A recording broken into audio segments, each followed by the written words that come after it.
I acknowledge that in today's world, the name Benvenuto Cellini is unfamiliar to the general public, and many people may not have even heard of him.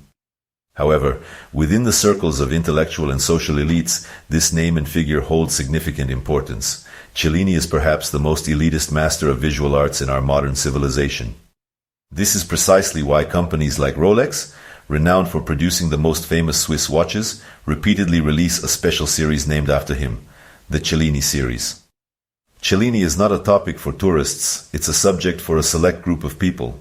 It represents a true mystical and intellectual art embodied in exquisite forms.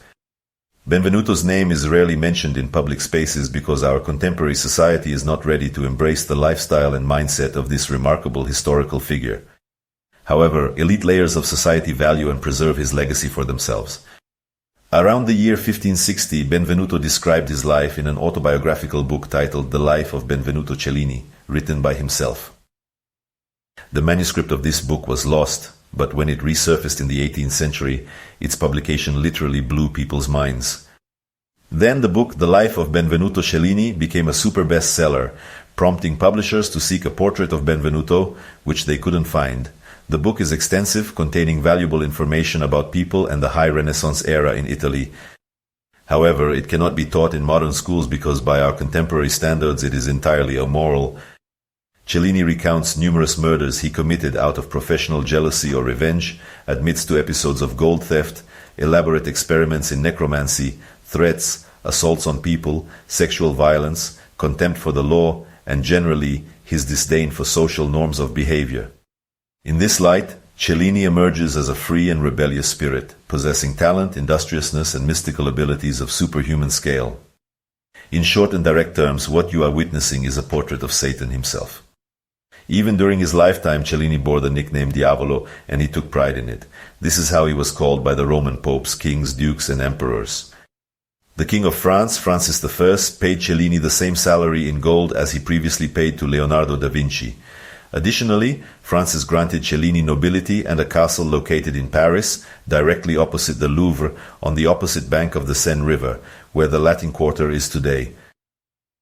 Upon learning of Benvenuto's true character, the mistress of King Francis I directly told him, "Your Majesty, one day your friend Benvenuto will burn down Paris."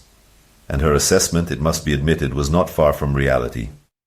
It is not surprising that together with Michelangelo Merisi da Caravaggio, Cellini forms what is called the pair of cursed artists. One earthly life was not enough for this rebellious spirit, and 7 months after Benvenuto Cellini's physical death, in that same year of 1571, his spirit was embodied in the renowned artist Caravaggio. Cellini's legacy is still not fully explored and understood. For example, in the very heart of Florence, in the Piazza della Signoria, stands his famous sculpture group called Perseus with the head of Medusa. This sculpture is famous, perhaps everyone knows it, as Perseus holds the severed head of the Gorgon Medusa in his hand, and this symbol is widely used as an image of victory over the enemy. However, none of my colleagues in art history know why Perseus and Medusa have the same face. They also did not know that there are 3 self-portraits of Cellini on this sculpture. Before I researched the self-portrait of Benvenuto Cellini, art historians only knew the ancient Florentine legend that Cellini sculptured his face on the back of Perseus. Now this old legend has been confirmed by modern anthropological research and expertise from Europe's top forensic anthropologists. However, no one knew that besides his face on the back of Perseus, Cellini also presented himself on the relief on the pedestal and in the image of the god Jupiter. Moreover, Benvenuto adorned this image of himself with a threatening Latin inscription. Cellini's face in the form of a satyr or devil can also be found on the famous bust that Benvenuto sculpted for Duke Cosimo I of Tuscany from the Medici family. In general, the story goes as follows. After Cellini's death in 1571, his property was inventoried by a notary, and in this inventory, in the vestibule of Cellini's house, this self-portrait, which is now before you, was noted. The notary wrote the following about it.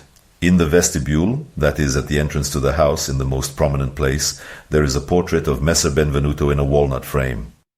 But soon both this portrait and Cellini's manuscript disappeared without a trace. Naturally, already 100 years later, people forgot what the master of Perseus looked like. However, there is a portrait of Benvenuto Cellini on a fresco in the Palazzo Vecchio, among other characters of this group portrait, painted by the artist Giorgio Vasari in 1563. Moreover, Vasari even signed this portrait, but Giorgio Vasari was a very mediocre artist, although we know him as an outstanding art historian, and besides, Cellini hated Vasari, and Vasari reciprocated Cellini in kind. In general, in Vasari's portrait, Cellini is depicted as a tired, decrepit old man, and this image does not correspond at all to Cellini's portrayal in his autobiography.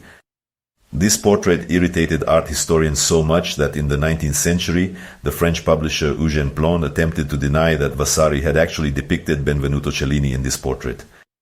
Plon insisted that the real face of the hero was depicted below. Of course, Plon was mistaken because the face below is that of Bartolomeo Ammannati.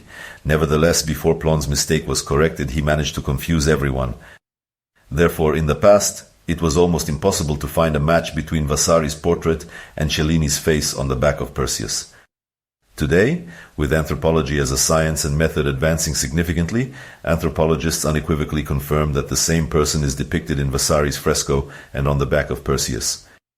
The methods for analyzing biometric parameters of individuals depicted in so-called subjective portraits are the same as those used in our smartphones today for facial recognition when we want to access our bank accounts or simply unlock our phones. In short, when it became evident to me that we had an extremely valuable work of art in our hands, I decided to inform the French Ministry of Culture. I was well aware of the details of the necessary legal procedures that needed to be followed. The owner of each valuable work of art, the value of which exceeds the threshold of 150,000 euros, must request what is called an export certificate from the Ministry of Culture. In French, Certificat d'exportation pour un bien culturel. The Ministry of Culture has the right to prohibit the export of a valuable work of art from the territory of France and take measures for its proper storage. Since I anticipated that there might be difficulties, as there always are in dealing with government agencies, I decided to engage a lawyer for this work. But French lawyers in such matters are not always reliable, so I decided to hire a lawyer in Moscow who would have his own connections in France and could represent our interests. That lawyer turned out to be Pavel Astakov, a very well-known figure in Russia, who later had close ties with the Kremlin and Vladimir Putin. Subscribe to my channel, dear friends. In the next episodes, I will tell you how we unexpectedly found ourselves in conflict with the Maltese Order and the art cartel.